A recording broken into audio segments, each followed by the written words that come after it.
Hello everyone, welcome back to my channel code push. तो जैसे कि आपको पता है कि हमारी जावा डीएसए की सीरीज़ चल रही है, जिसमें हम जावा के हर एक टॉपिक को बिगिनर लेवल से लेकर एडवांस लेवल तक के टॉपिक को कवर करने वाले हैं, जिसमें हम उसके बाद डीएसए भी कवर करेंगे।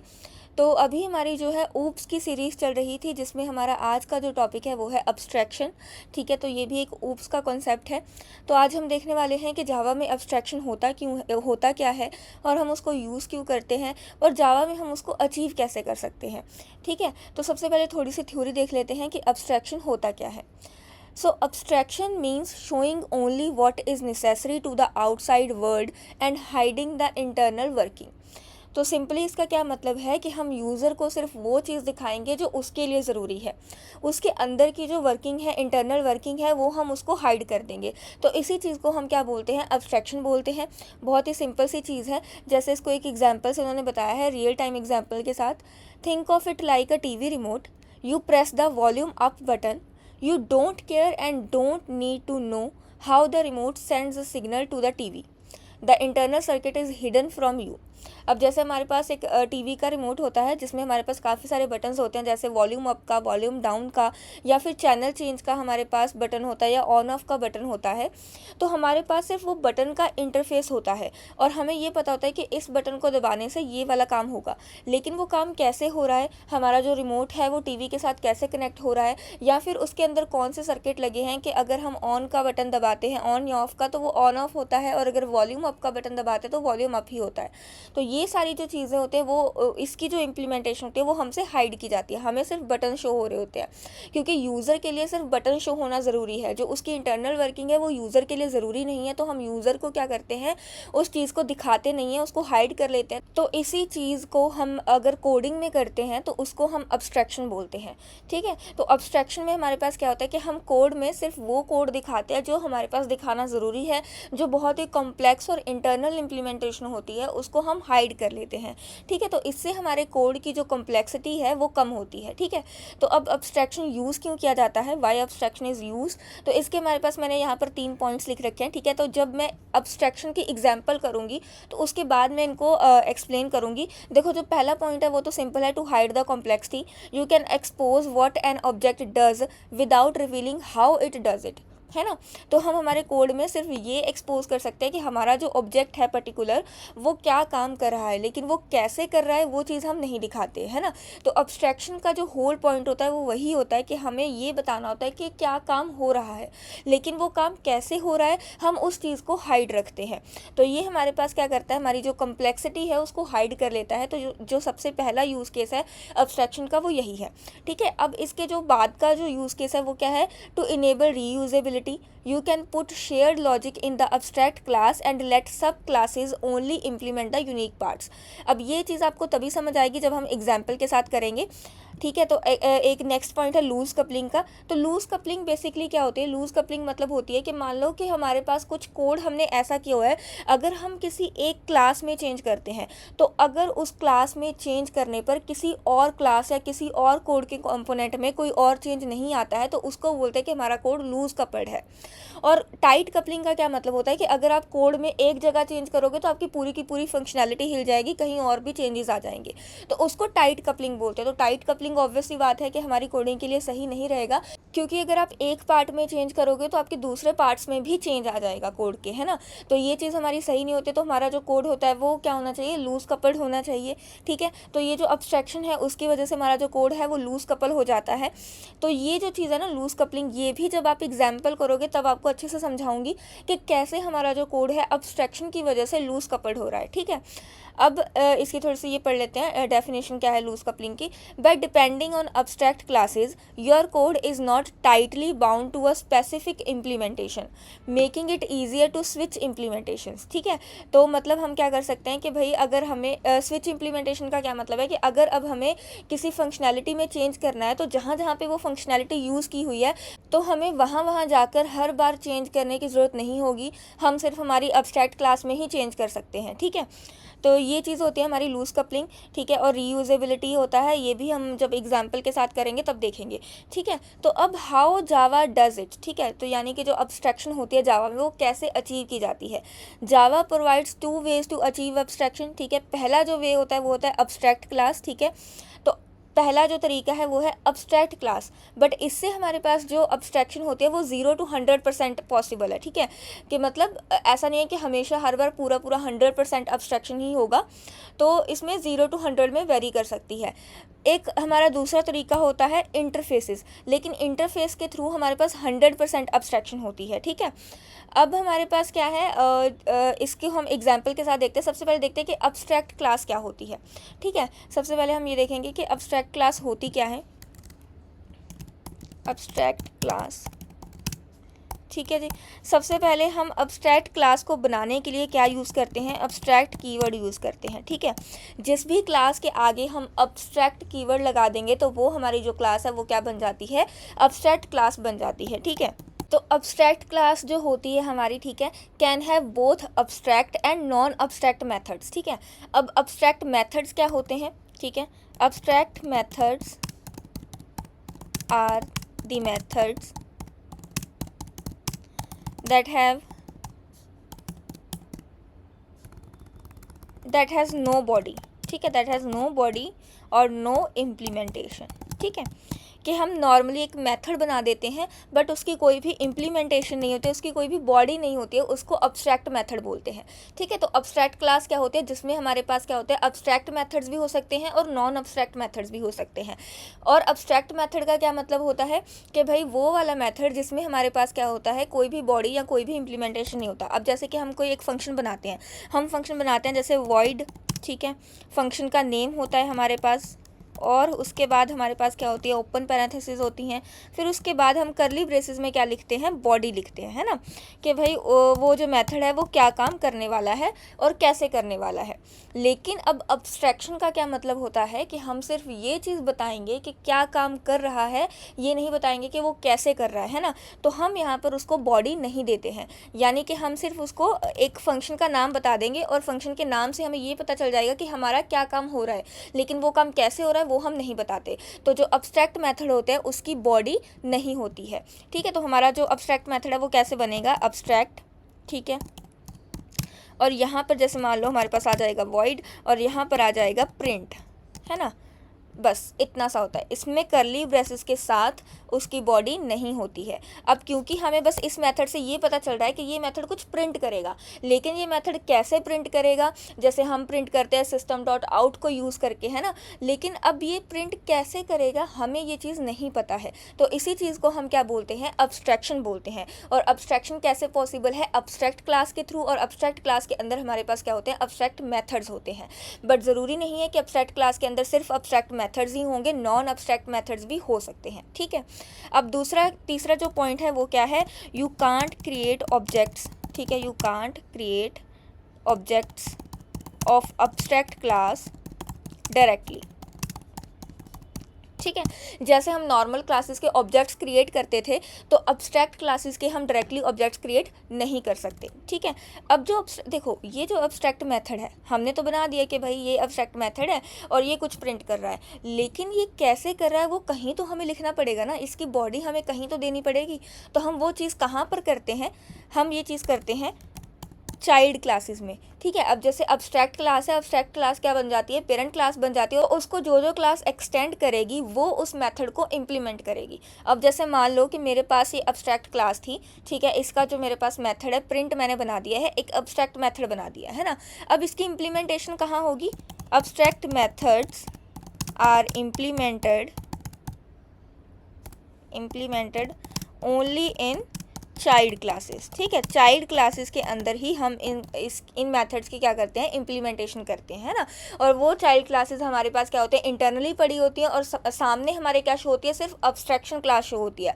अब्स्ट्रैक्शन क्लास में हमारे पास अब्स्ट्रैक्ट मेथड्स होते हैं जिसमें हमें बता दिया जाता है कि भाई आपका ये काम हो रहा है, लेकिन वो काम कैसे हो रहा है वो सब हाइड होता है किसके अंदर, चाइल्ड क्लासेस के अंदर, ठीक है। आई होप ये आपको कंसेप्ट अच्छे से समझ आ गया कि अब्स्ट्रैक्शन होता क्या है, ठीक है। अब अब्स्ट्रैक्ट क्लास के बारे में भी पता लग गया है ना। और इसीलिए इसको बोलते हैं कि ये 0 to 100% एब्स्ट्रैक्शन होता है, पूरा 100% नहीं होता है। क्यों? क्योंकि एब्स्ट्रैक्शन में दोनों मेथड्स होते हैं। एब्स्ट्रैक्ट क्लास में एब्स्ट्रैक्ट मेथड्स भी हो सकते हैं, नॉन एब्स्ट्रैक्ट भी हो सकते हैं। ऐसा नहीं है कि एक एब्स्ट्रैक्ट क्लास है तो उसमें सारे के सारे मेथड्स ही एब्स्ट्रैक्ट होंगे। अगर सारे के सारे मेथड्स एब्स्ट्रैक्ट होते तो हमारे पास होता है कि भाई 100% एब्स्ट्रैक्शन है, बट यहाँ पर सारे के सारे मेथड्स एब्स्ट्रैक्ट नहीं है, तो हमारे पास एब्स्ट्रैक्ट क्लास से 100% एब्स्ट्रैक्शन नहीं मिलती है। ठीक है, तो ये चीज़ आपको क्लियर है। अब इसके बाद हमारे पास क्या होता है, जो एब्स्ट्रैक्ट क्लास होती है, ठीक है, इसका हम डायरेक्टली ऑब्जेक्ट क्रिएट नहीं कर सकते, but it can have constructor हम इसका बना सकते हैं। ठीक है जी।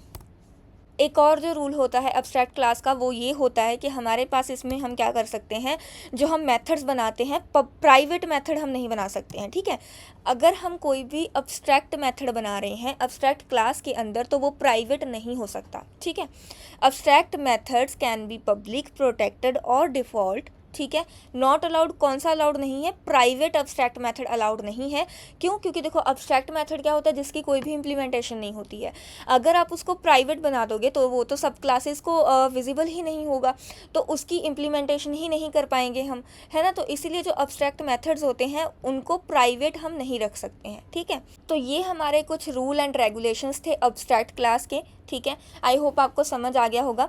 तो अब एक एग्जाम्पल के साथ हम करते हैं, ठीक है, एब्स्ट्रैक्शन को, और इससे आपको समझ भी आ जाएगा कि एब्स्ट्रैक्शन है क्या, है ना। तो यहाँ पर हम क्या करते हैं, एक क्लास बनाते हैं। ठीक है, एक एब्स्ट्रैक्ट क्लास बनाते हैं। तो एब्स्ट्रैक्ट क्लास बनाने के लिए हम क्या यूज़ करेंगे, एब्स्ट्रैक्ट कीवर्ड यूज़ करेंगे, और फिर उसके बाद आ जाएगा क्लास। ठीक है, और क्लास का नाम हम हमारे पास रखेंगे शेप। ठीक है जी।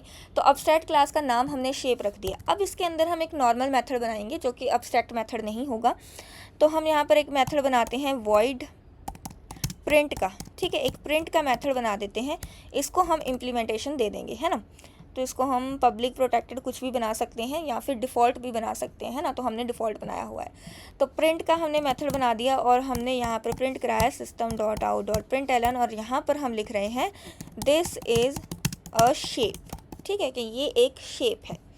उसके बाद हम एक मेथड बनाते हैं। ठीक है, एक एब्स्ट्रैक्ट मेथड बनाते हैं, और इस एब्स्ट्रैक्ट मेथड में हम क्या रखेंगे, रिटर्न टाइप रख देंगे इंट, या फिर डबल रख देते हैं। ठीक है, रिटर्न टाइप हम डबल रखेंगे, और इसका नाम हम रखेंगे एरिया। ओके, या फिर हम लिख सकते हैं फाइंड एरिया। ओके, और इसको हमने क्या, अब देखो ये हमारे पास एब्स्ट्रैक्ट मेथड बन चुका है। अब इसको हमने एब्स्ट्रैक्ट मेथड क्यों बनाया, अब इसका मैं आपको बताती हूँ। देखो ये अब एब्स्ट्रैक्ट क्लास है, ये यूज़र के आगे शो होगी, है ना। तो देखो इस एब्स्ट्रैक्ट मेथड से हम क्या दिखा रहे हैं कि भाई यूज़र को पता चल रहा है कि एरिया फाइंड आउट हो रहा है ना। क्योंकि ये वाली जो एब्स्ट्रैक्ट क्लास है ये हम सिर्फ यूज़र को दिखाएंगे, इसकी जो इंटरनल वर्किंग है हम वो नहीं दिखाएंगे, है ना। तो अब इस मेथड से यूज़र को ये पता चल रहा है कि भाई एरिया फाइंड आउट हो रहा है, लेकिन एरिया कैसे फाइंड आउट हो रहा है ये उसको नहीं पता चल रहा है ना। और देखो शेप ज़रूरी नहीं है कि सिर्फ हमारे पास एक ही तरीके की शेप है ना, शेप कोई भी हो सकती है। अब यूज़र किसी का भी कोई भी शेप दे सकता है। मान लो उसने बोला सर्कल शेप, ठीक है, स्क्वायर शेप, और हर किसी का एरिया फाइंड आउट करने का तरीका अलग अलग है। तो उस चीज़ को हम क्या रखेंगे, इंटरनल इम्प्लीमेंटेशन में रखेंगे कि भाई अगर सर्कल है तो उसका एरिया कैसे फाइंड आउट करना है, और अगर हमारे पास क्या कहते हैं उसको रेक्टेंगल है उसका एरिया कैसे फाइंड आउट करना है, वो सारी जो इम्प्लीमेंटेशन है वो इंटरनल रहेगी, है ना। तो यहाँ पर हमने बस एक एब्स्ट्रैक्ट मेथड बना दिया। अब इस मेथड को इम्प्लीमेंट कैसे कैसे कर सकते हैं, मान लो अब मेरे पास सर्कल शेप है, तो मैंने यहाँ पर एक सर्कल क्लास बना ली है। ठीक है, अब इसका हम एरिया फाइंड आउट करेंगे, यानी कि इस मेथड को इम्प्लीमेंट करेंगे। अब हमने क्या पढ़ा था कि ये जो मेथड है वो कहाँ पर इम्प्लीमेंट हो सकता है, सिर्फ और सिर्फ चाइल्ड क्लास में इम्प्लीमेंट हो सकता है। तो हम इस सर्कल क्लास को इस शेप क्लास की क्या बनाएंगे, चाइल्ड क्लास बनाएंगे, यानी कि एक्सटेंड कर लेंगे हम सर्कल क्लास में शेप क्लास को। ठीक है जी। तो अब हम क्या कर सकते हैं, यहाँ पर देखो ये हमें एरर दे रहा है ना। अब ये एरर क्या है ये देखते हैं हम थोड़ा सा। The type circle must implement the inherited abstract method shape dot find area. तो जब भी हम किसी अब्स्ट्रैक्ट क्लास को इनहेरिट करते हैं तो ज़रूरी होता है, इट्स अ मस्ट, कि हमें उसका जो अब्स्ट्रैक्ट मेथड है उसको इम्प्लीमेंट करना ही पड़ेगा, अदरवाइज़ हमें क्या आ जाएगा, एरर आ जाएगा, है ना। तो यहाँ पर अब हमारे पास क्या आ जाएगा,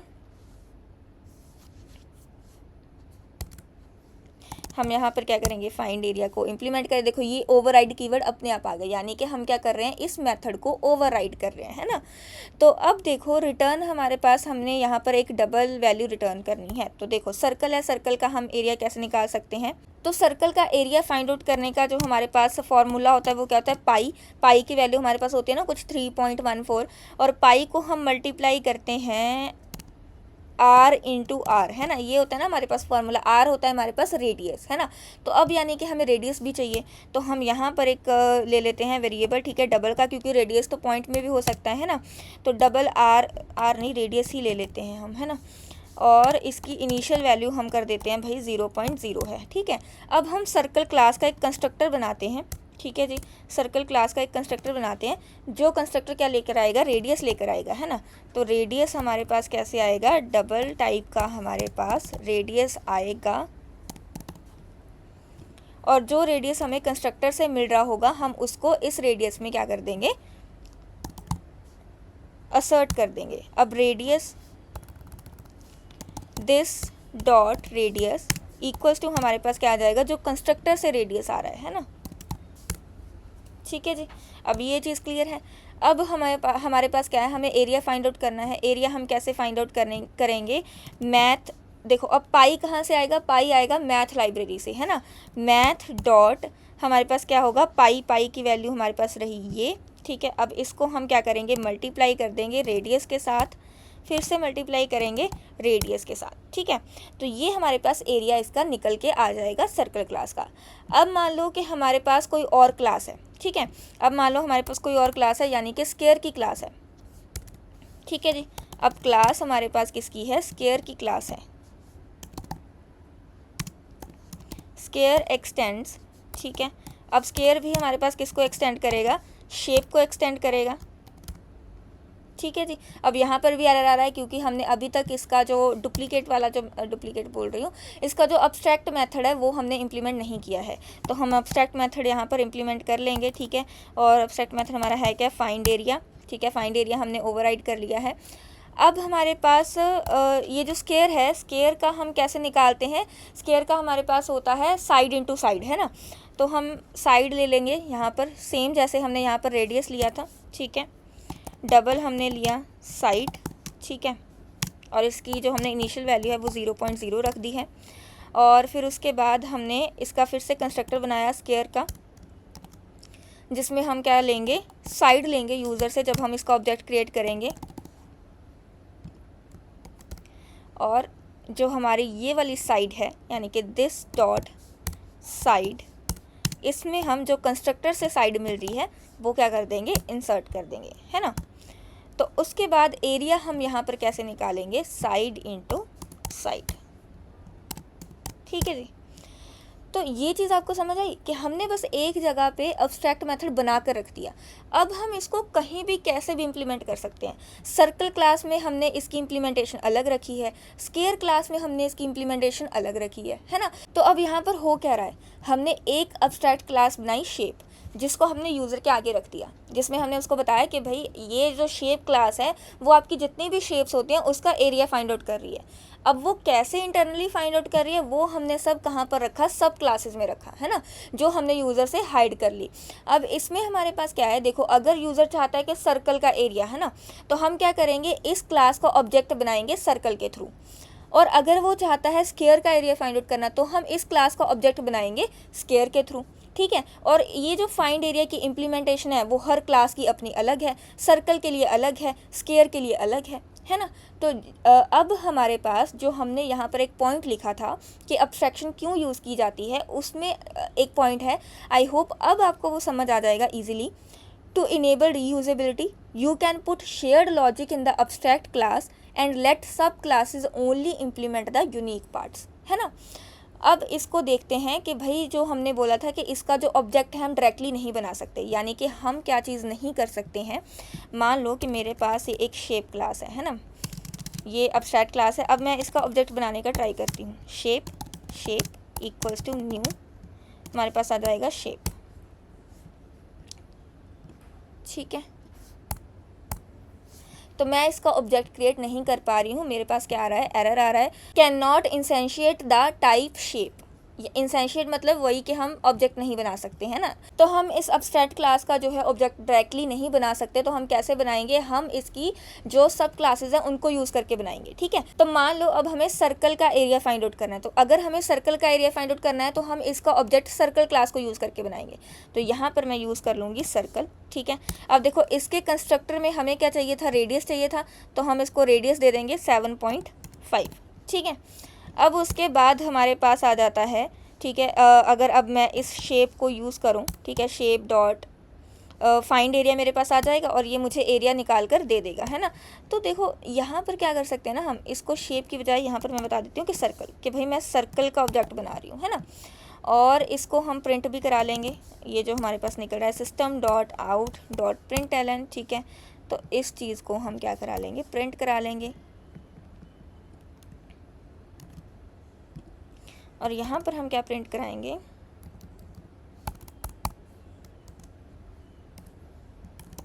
area of circle is, okay,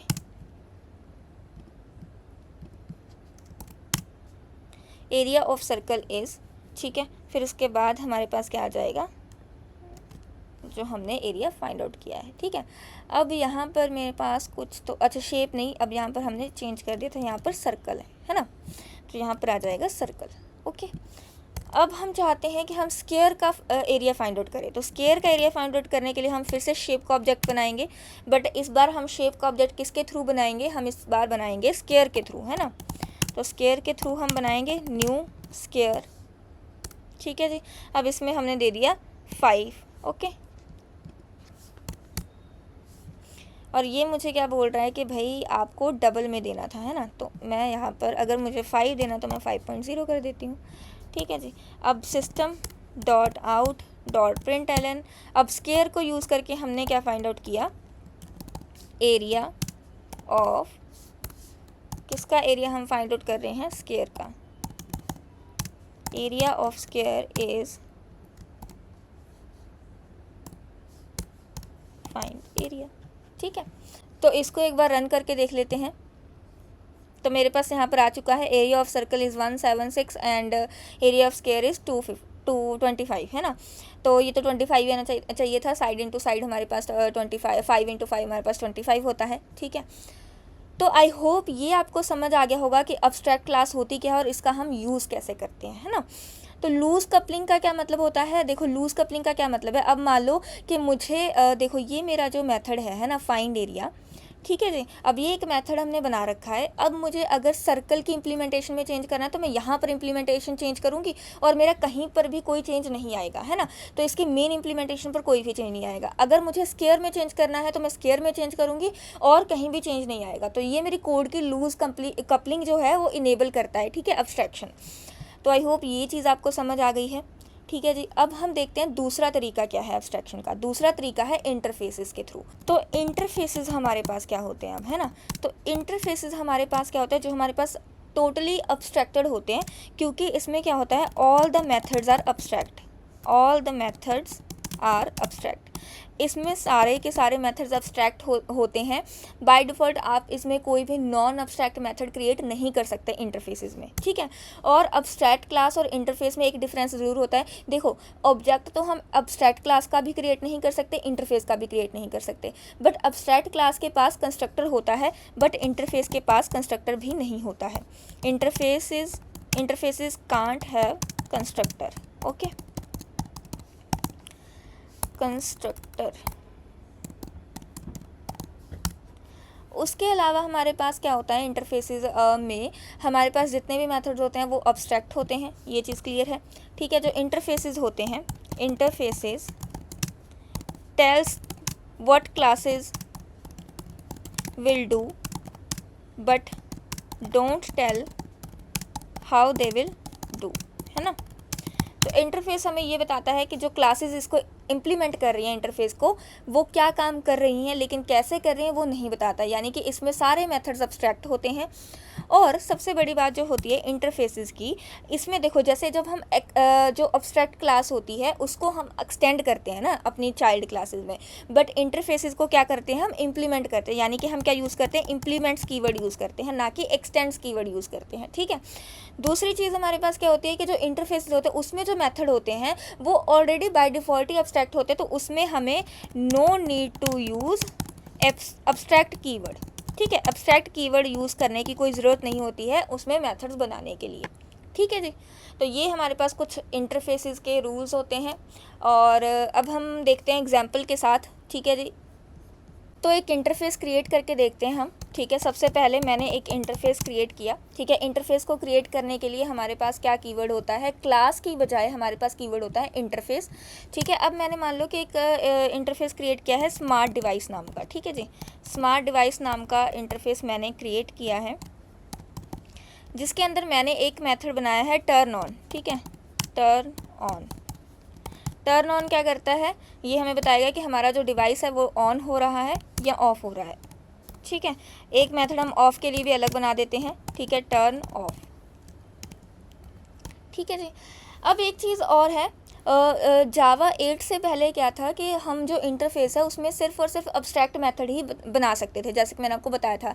लेकिन जावा 8 के बाद हम इसमें डिफ़ॉल्ट मेथड्स भी क्रिएट कर सकते हैं, यानी कि अगर हमें वो मेथड्स क्रिएट करने हैं जिसके अंदर बॉडी है, तो हम क्या कर सकते हैं, डिफ़ॉल्ट कीवर्ड को यूज़ करके हम वो मेथड्स क्रिएट कर सकते हैं।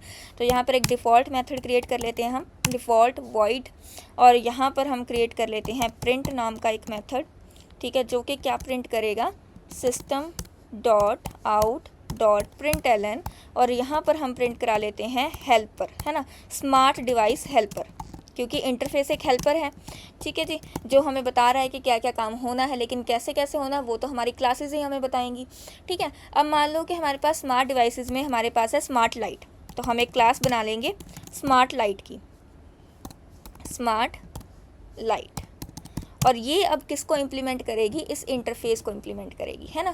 तो इम्प्लीमेंट्स इंटरफेस हमारे पास क्या है, स्मार्ट डिवाइस का इंटरफेस है।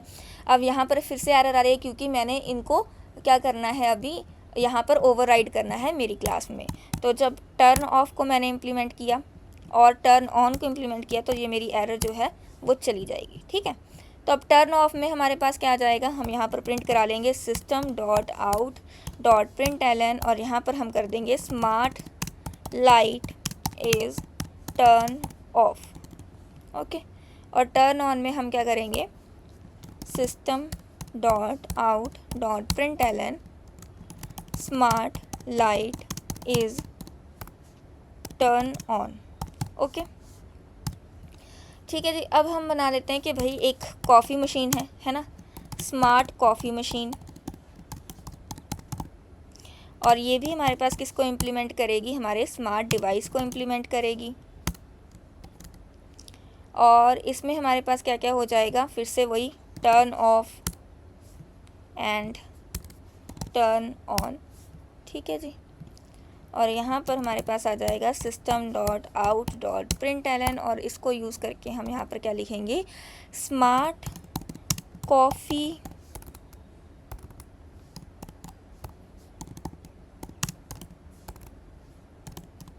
मशीन इज़ ऑफ, और यहाँ पर हम क्या लिखेंगे,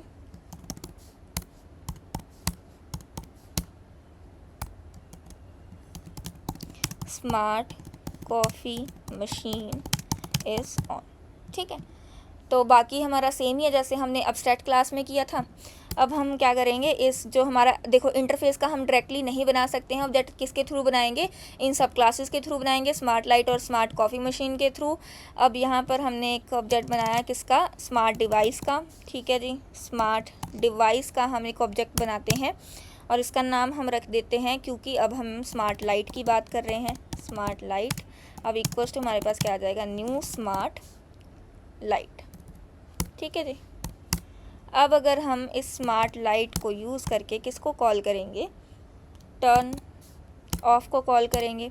स्मार्ट लाइट को यूज़ करके ही हम किसको यूज़ करेंगे, कॉल करेंगे, टर्न ऑन को कॉल करेंगे। और एक जो डिफ़ॉल्ट मेथड हमने हमारी उसमें बनाया था स्मार्ट डिवाइस में, वो भी हम कॉल कर लेंगे। ठीक है, डिफ़ॉल्ट मेथड हमारे पास क्या था, प्रिंट का था।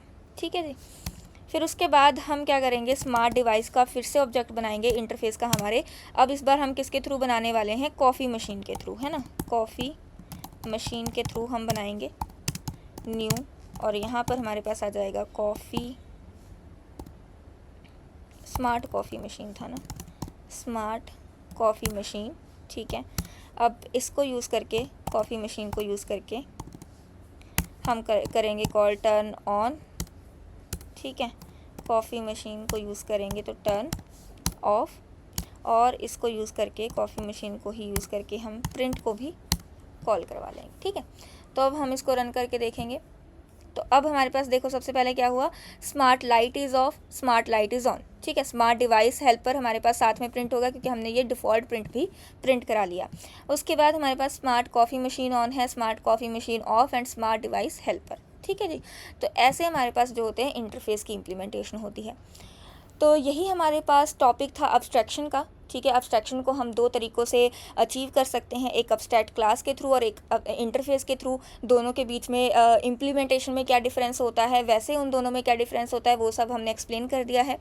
आई होप आपको अच्छे से समझ आ गया होगा। अगर आपको कुछ भी समझ में नहीं आता है तो आप कमेंट सेक्शन में पूछ सकते हैं। So that's it for the day.